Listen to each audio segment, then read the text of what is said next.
O corpo flutuava no rio, pálido sob a luz da lua. Ninguém ouviu o splash. Era uma noite quieta em São Paulo, 2015. O homem se chamava Carlos, 42 anos, pai de família comum. Trabalhava como contador em uma firma pequena no centro. Seus colegas o descreviam como reservado, mas educado. Sempre chegava cedo, saía no horário. Nenhuma dívida, nenhum inimigo aparente. A polícia tratou-o como afogamento acidental. Mas o legista notou algo estranho, marcas sutis no pescoço, como se mãos invisíveis o tivessem empurrado. Essas marcas eram finas, quase imperceptíveis, como se o agressor soubesse exatamente onde pressionar para evitar hematomas óbvios. O detetive Ana Ruiz pegou o caso por rotina. Ela era nova na delegacia, transferida de uma unidade maior. Aos 35 anos, Ana carregava o peso de um divórcio recente. Seu ex-marido a acusava de ser obcecada pelo trabalho. Talvez ele tivesse razão. Nas noites solitárias, ela se perguntava se o divórcio não era mais do que isso, uma consequência de sua incapacidade de equilibrar a vida pessoal com a profissional. Aquelas reflexões a consumiam, especialmente quando o silêncio da casa vazia ecoava como um julgamento silencioso, fazendo-a questionar se sua dedicação à justiça não a isolava mais do que qualquer criminoso poderia. Ana revisava os relatórios antigos enquanto o café esfriava em sua xícara. O cheiro amargo preenchia o ar úmido da sala. Fora da janela, a chuva fina tamborilava no asfalto, um ritmo constante que ecoava seus pensamentos inquietos, como se a própria cidade conspirasse para aprofundar sua introspecção. Carlos não era o primeiro. Havia outros casos semelhantes nos últimos 2 anos, quedas de escada, atropelamentos acidentais, envenenamentos disfarçados de overdose. Todos homens entre 30 e 50 anos, solitários ou com famílias distantes. Por exemplo, havia o caso de Miguel, um vendedor de 38 anos que escorregou em uma escada rolante do metrô, mas testemunhas vagas mencionavam um empurrão sutil, algo que poderia ser descartado como ilusão coletiva, mas que Ana via como o primeiro fio solto de uma teia maior.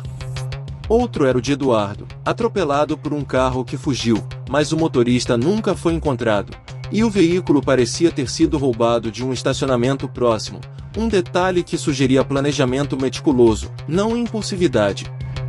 Ana sentiu um arrepio. Não era coincidência. Ela começou a mapear os locais no quadro branco. Pontos vermelhos se conectavam com linhas tremidas, formando um padrão irregular que serpenteava pela cidade como veias expostas.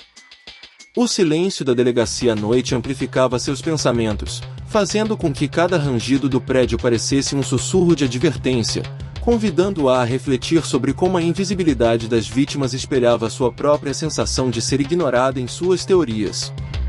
Por que ninguém via o padrão? Seu chefe, o delegado Mendes, ria da ideia. Você vê assassinos em todo canto, Ruiz.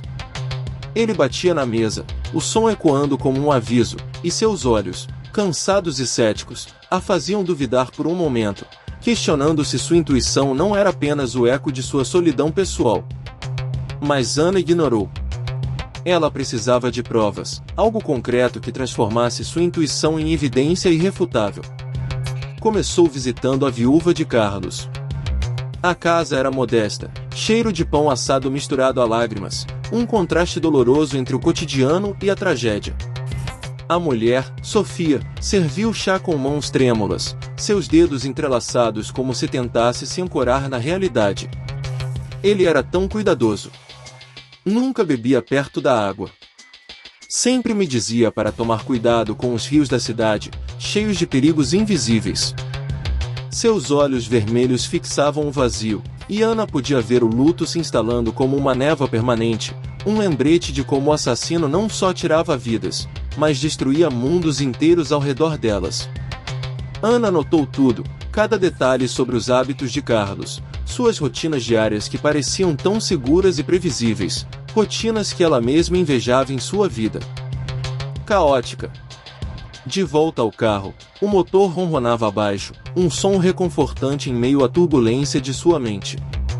A cidade piscava em neon úmido, reflexos dançando no para-brisa como fantasmas urbanos. Ela parou em um barzinho escuro, pedindo uma cerveja para clarear a mente, sentindo o líquido gelado descer pela garganta e acalmar os nervos à flor da pele. O barman, um homem de meia idade com tatuagens desbotadas, limpava copos devagar, seus movimentos ritmados como um mantra. Ouvi falar do afogado. Triste, né? A cidade engole as pessoas inteiras às vezes. Ana assentiu, descrevendo o caso vagamente, testando as águas da conversa. Ele franziu a testa, limpando as mãos em um pano sujo. Tem mais assim por aí. Meu irmão sumiu há 1 ano. Parecia acidente, mas ele era forte nadador. Encontraram o corpo em um canal, sem explicação. O coração de Ana acelerou, um pulsar urgente que a fez inclinar-se para a frente, conectando esse relato pessoal ao padrão maior que ela traçava, um exemplo vivo de como o terror se infiltrava nas vidas comuns. Outro ponto no mapa, outra peça que se encaixava no quebra-cabeça sombrio. Ela apagou e saiu, o ar frio batendo no rosto como um tapa de realidade, revigorando sua determinação. No dia seguinte, Ana mergulhou nos arquivos. O cheiro de papel velho enchia a sala de evidências, um aroma poeirento que evocava segredos enterrados. Ela encontrou o dossiê de um tal de Roberto, morto em um incêndio causado por cigarro. Mas Roberto não fumava, como confirmado por amigos e familiares em depoimentos antigos. Fotos mostravam o corpo carbonizado, mãos amarradas sutilmente com arame fino, quase invisível sob as chamas. Alguém planejara meticulosamente, garantindo que o fogo consumisse as evidências. Ana sentiu o estômago revirar, uma náusea que misturava repulsa e fascínio pela mente por trás disso, fazendo-a refletir sobre o quão profundo o ódio humano poderia ser, transformando o banal em arma letal. Quem faria isso? Por quê? Ela ligou para um profiler de Brasília, voz rouca pelo telefone, o som de papéis farfalhando ao fundo. Padrão de controle. O assassino se sente Deus, manipulando o destino. Ele escolhe vítimas que representam falhas do sistema, homens comuns que ele vê como cúmplices da indiferença social. As palavras ecoavam em sua cabeça enquanto dirigia para o próximo local, o tráfego caótico de São Paulo testando sua paciência, um caos que espelhava o tumulto interno que ela sentia ao conectar esses pontos. Uma ponte onde outro homem caíra, um engenheiro chamado Luiz que havia reclamado de assédio no trabalho semanas antes. O vento uivava ali, carregando ecos distantes de buzinas e o rugido distante do trânsito. Ana caminhou pela grade enferrujada, imaginando a queda, o pavor nos olhos da vítima ao perceber que não era um tropeço, um momento de terror puro que ela tentava recriar em sua mente para entender o método do assassino. O rio abaixo corria negro e faminto, suas águas turvas escondendo segredos que ela ansiava desvendar. Seus sapatos ecoavam no metal, um som solitário que a fazia refletir sobre sua própria vulnerabilidade, sobre como, em uma cidade de milhões, qualquer um poderia ser o próximo a cair no esquecimento. De repente, um som, passos atrás dela, leves mais deliberados. Ela se virou rápido, coração martelando como um tambor de guerra. Nada. Apenas o vento agitando folhas secas. Paranoia? Ou algo real? Essa dúvida a acompanhava como uma sombra, questionando cada barulho noturno, e ela se perguntava se o assassino não estava apenas matando corpos, mas também semeando medo em mentes como a dela. De volta à delegacia, Ana confrontou Mendes. São 7 casos agora.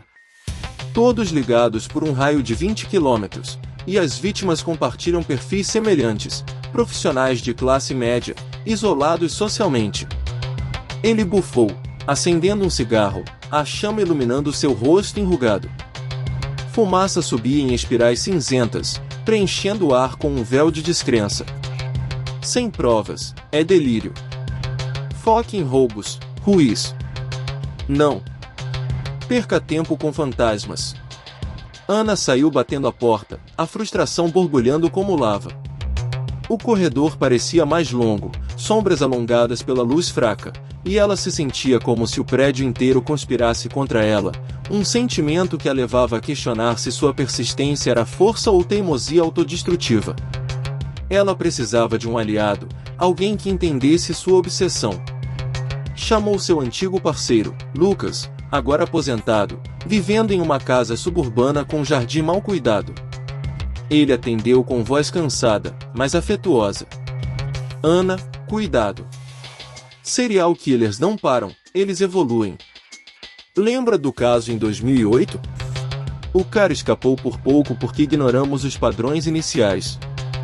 O aviso pairava no ar enquanto ela desligava, um lembrete de que a história se repetia se não aprendêssemos com ela, e Ana se viu revivendo memórias daquele caso antigo, onde um pequeno descuido havia custado vidas inocentes. Noite caiu. Ana trabalhava sozinha, o zumbido do ventilador como companhia, um ruído monótono que contrastava com um caos em sua mente. Ela traçava perfis, o assassino era local, conhecia as vítimas superficialmente, talvez um vizinho, um conhecido de bar ou colega distante. Exemplos surgiam. Em um caso, a vítima havia mencionado um amigo que oferecerá carona, em outro, um estranho que ajudara com bagagens, gestos aparentemente bondosos que mascaravam intenções sinistras. O telefone tocou, número desconhecido, cortando o silêncio como uma lâmina. Pare de cavar. Voz distorcida, ecoando como um sussurro no escuro, enviando calafrios pela espinha de Ana. Ela congelou, o receptor tremendo em sua mão. Alguém a observava, mapeando seus movimentos como ela mapeava os crimes. Se ainda estiver ouvindo, segure e firme. Essa sombra está mais perto do que pensa. Ana trancou as portas, verificando janelas com mãos suadas. O apartamento era pequeno, cheiro de mofo nas cortinas, paredes que pareciam fechar-se ao seu redor. Ela se sentou no sofá, revólver ao lado, um metal frio contra a pele. Sono não veio. Sonhos fragmentados, corpos caindo, risadas abafadas, e o rosto de seu ex-marido acusando-a de negligência, uma culpa que se entrelaçava com o medo de falhar nas vítimas. Amanheceu cinzento, a luz fraca filtrando pelas persianas. No trabalho, ela encontrou o relatório de um novo corpo, envenenado em um café, o veneno misturado ao leite de um cappuccino. O homem, Paulo, frequentava o mesmo bar do contador, um ponto de encontro para profissionais cansados. Paulo era um corretor de imóveis de 45 anos, divorciado, que postava fotos solitárias nas redes sociais, imagens que Ana via agora como clamores silenciosos por conexão em uma cidade impiedosa. Ana correu para o local, o cheiro de café fresco misturando-se ao de desinfetante.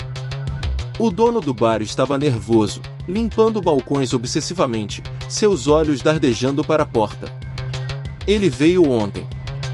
Falou de problemas no trabalho, demissão iminente. Parecia abatido. Ana pressionou, inclinando-se sobre o balcão. Alguém o seguiu? Notou algo fora do comum. O homem hesitou, olhos desviando para o chão. Um cara quieto. Sempre no canto, bebendo sozinho. Alto, capa de chuva mesmo em dias secos. Descrição vaga, mas o suficiente para plantar sementes de suspeita. Alto, capa de chuva, presença discreta. Ana sentiu o frio subir pela espinha, um pressentimento de que o cerco se fechava, e ela refletia sobre como esses detalhes triviais podiam ser chaves para desvendar o invisível. Ela seguiu uma pista até um prédio abandonado na periferia, um esqueleto de concreto esquecido pela urbanização. O ar ali era pesado, cheiro de urina e decomposição, um lembrete da face decadente da cidade. Escadas rangiam sob seus pés, cada degrau uma aposta em sua sanidade. No topo, uma sala vazia com jornais velhos espalhados, páginas amareladas contando histórias de crimes passados. Ela encontrou uma foto, recorte de jornal sobre Carlos, ao lado de anotações rabiscadas, horários, rotinas. Alguém colecionava, planejava com a precisão de um artista sombrio. Coração. Disparado, ela saiu correndo, o eco de seus passos misturando-se a um vento uivante. De volta, analisou câmeras de rua.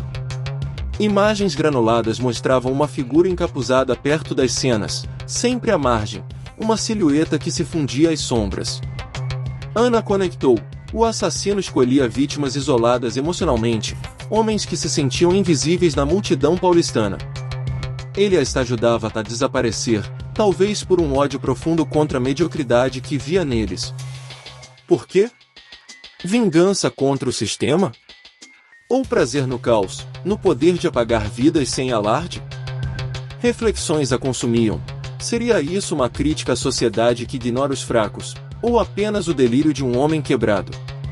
Mendes a chamou à sua sala, o ar carregado de tensão. Você está obcecada. Tire folga, Ruiz. Isso vai te destruir. Mas Ana recusou, sua voz firme apesar do cansaço, sabendo que parar agora seria trair não só as vítimas, mas a si mesma. Ela visitou a família de Roberto. A irmã chorava na cozinha, cheiro de sopa queimada pairando no ar, um erro doméstico que simbolizava o caos deixado pelo luto. Ele disse que sentia olhos nele, como se alguém o seguisse para casa. Descartamos como estresse do trabalho. Mais um eco, outro testemunho que validava o padrão, e Ana se via acumulando essas histórias como camadas de uma armadura contra o ceticismo. Ana dirigia sob chuva torrencial, limpadores de para-brisa batendo ritmado, um hipnótico que a levava a memórias de casos passados onde ignorara sinais semelhantes, lições amargas que agora a impulsionavam. Parou em um motel barato, precisando de descanso, o neon piscando vagas como um convite falso. O quarto cheirava a cigarro velho, cama rangendo sob seu peso exausto. No meio da noite, batidas na porta, insistentes e baixas. Polícia? Voz masculina, neutra mas ameaçadora. Ana pegou a arma, espiando pela fresta, coração na garganta. Um homem comum, mas olhos frios, calculistas. Errado o quarto. Ele se foi, mas o encontro a deixou em alerta, questionando se era coincidência ou provocação, um teste para sua resiliência. Paranoia crescia, entrelaçando-se com sua determinação. Alguém precisa saber disso agora, compartilhe antes que o silêncio engula mais. Dias se arrastaram, cada um uma batalha contra o ceticismo e o medo. Ana rastreou encapuzado até um armazém no porto, um labirinto de contêineres enferrujados. Noite escura, cheiro de sal e óleo impregnando o ar úmido. Ela entrou sozinha, lanterna tremendo em sua mão, o feixe cortando as trevas como uma lâmina incerta. Sombras dançavam nas paredes úmidas, formas que pareciam se mover por vontade própria. Passos ecoavam, não os dela, mas de outro. Quem está aí? Voz dela falhou, ecoando de volta como um desafio. Uma risada baixa veio das trevas, gutural e confiante. O homem surgiu, Vitor, 38 anos, ex-policial demitido por corrupção, seu uniforme mental ainda colado à pele. Você é persistente, detetive. Admiro isso.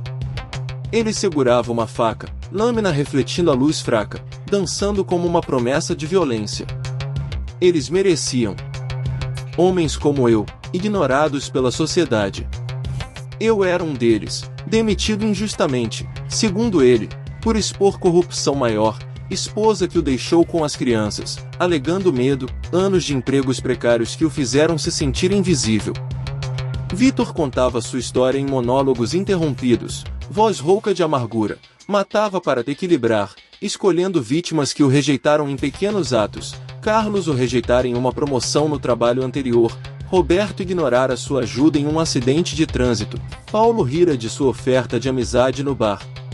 Cada morte, um acerto de contas, uma forma distorcida de justiça, e Ana via agora como esses microconflitos cotidianos podiam fermentar em algo tão mortal. Ana negociava, arma apontada, suores correndo pelas costas. Renda-se, Vitor. Isso acaba aqui. Ele riu, avançando com passos lentos, a faca girando em sua mão. Luta no escuro, socos trocados, grunhidos ecoando nas paredes, cheiro de suor e medo, misturando-se ao sal do porto. Ana desviou de um golpe, sentindo a lâmina roçar sua manga, e atirou, acertando o ombro dele. Ele caiu, gemendo, sangue escuro se espalhando no chão irregular. Sirenes ao longe, um coro de alívio. Vitor algemado, olhos ainda frios, fixos nela. Há mais como eu. Você só pegou um. A cidade está cheia de fantasmas. Na delegacia, confissões fluíam como um rio represado, 7 mortes confirmadas, detalhes sórdidos de planejamento, venenos caseiros, empurrões calculados. A cidade acordava para manchetes sensacionalistas, o terror agora exposto à luz do dia. Ana bebia café amargo, exausta, o peso da vitória misturado a uma fadiga profunda. Mas o sono trazia pesadelos, outra sombra, outro sussurro, ecos de Vitor zombando de sua ilusão de fim. Meses depois, um novo corpo no rio. Sem marcas visíveis, mas o legista hesitava em chamar de acidente. Seria uma cópia, alguém inspirado pelo caso? A dúvida corroía Ana, uma erosão lenta de sua confiança, fazendo-a refletir sobre se o mal era contagioso, se uma mente perturbada podia semear sementes em outras. Ela patrulhava ruas vazias, o eco de passos imaginários a seguindo, um lembrete de que o mal não morre com um. Ele se multiplica no silêncio, espalhando-se como névoa pela metrópole. Se essa história te gelou, siga para as próximas. Mas lembre, o monstro pode estar ouvindo, esperando o próximo invisível para apagar.